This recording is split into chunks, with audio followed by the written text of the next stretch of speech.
So this is drawing Geto or Kenjaki. Obviously, it's Geto's body. But yeah, I thought that was such a dope twist. Like I actually love Jujutsu Kaisen. I'm not gonna lie. So I'm using the Limas method to draw out the face.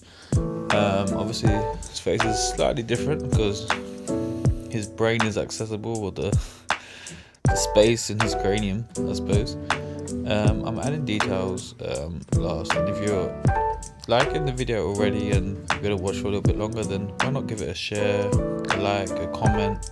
Just helps the channel, helps this post, and it like truly is helping me, if I'm honest. Now I find it is a bit tricky, like I always forget like the inside bit. I can do the shape of the ear, that's not a problem, but like the actual inside bit, I just forget what goes where.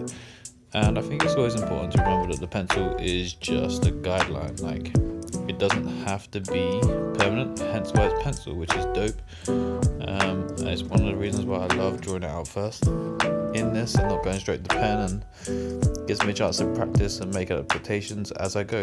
Adaptations. Got tricked out on that word. So then it's time to go onto the body. Now normally I would lay out the body using like shapes and stuff like that, but I'm not intending on doing the whole thing. I'm just intending on doing the top part, because I'm going to be drawing the head from a variety of angles just from the manga as well. So this is obviously the cover art, but I'm also going to draw him from the panels inside the manga, so just a bit different, you know. The arm here, it's at a weird angle, so this is why actually one of the reasons why I chose to draw this image. I thought the arm was at a weird angle, like the forearm hangs down. I just thought it made it really interesting, and it was a bit different, and trying something new, trying to grow and learn with each one, you know. So yeah, just trying to make sure all the proportions are correct and going from there.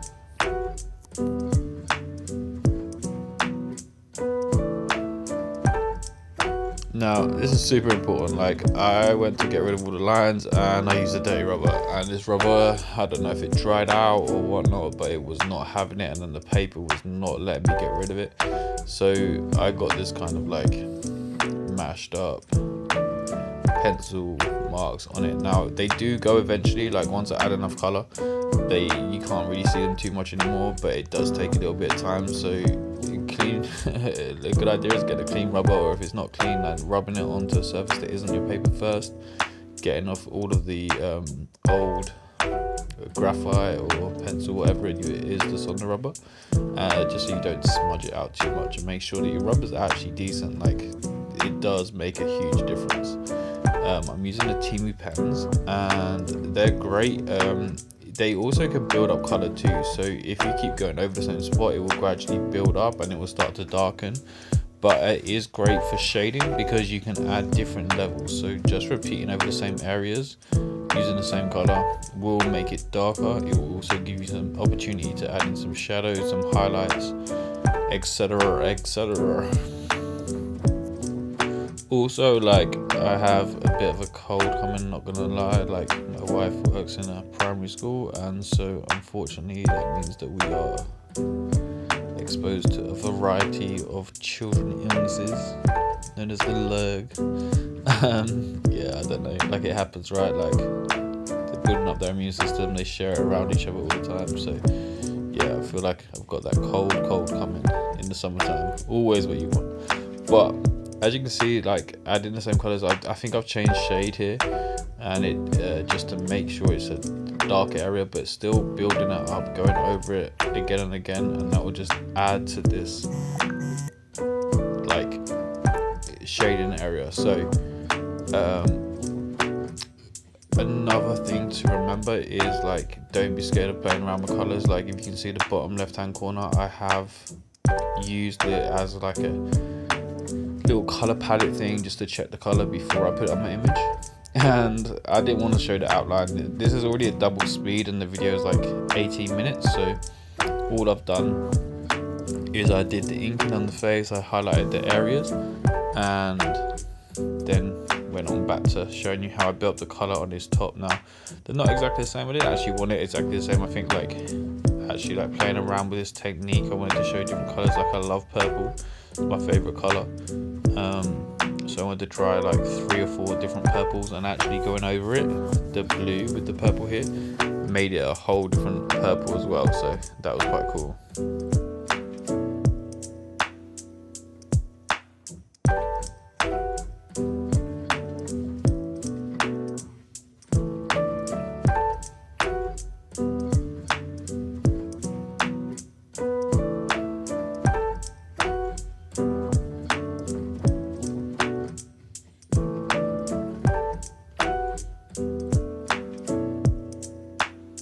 So once I got down all of the areas of color, I then used the black to fill in the rest. So it looked like a highlight over the black rather than anything else. But obviously, if I did the black first, there's no way I could add those colors unless I painted over the top, which I was not going to do because it's long and there was no real need. Also, it doesn't matter if the color goes places it shouldn't go, because like I said, you can just go over the top with the black. So I'm just doing this and it fills in the area of the top there. It takes a little minute, but it was worth the effort.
So here I go, I'm going to go back to using, now I've done the hair, I'm going to go to just using a yellow, doing this, I don't know what this middle bit is, to be honest, like a waist trainer, I don't know, it's probably a traditional kind of clothing, but yeah, I'm not sure what it's called,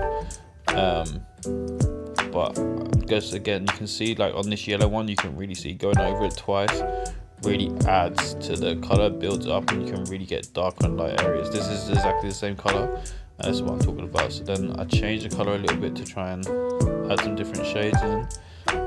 The colors I didn't have a light brown, so I didn't actually want to use a brown because I just thought it'd be way too dark, so the color is not the same as the one in the cover, but that's because I didn't want to use the colors that I have. It just wouldn't have gone properly, and so it was a choice.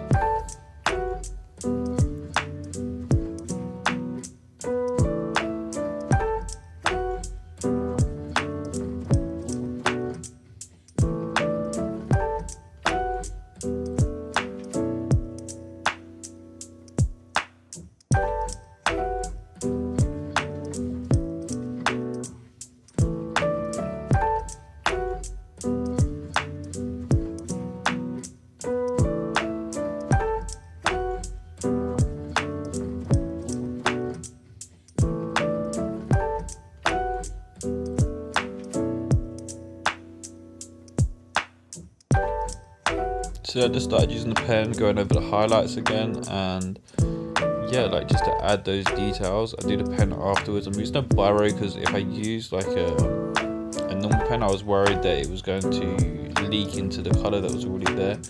So I decided to use a biro just to keep that line fine, to make sure it doesn't blend out, and just give me control with the pen.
So yeah, that's my the cover done. Now I'm going to go on to just sketching the head from a few different angles from inside the manga.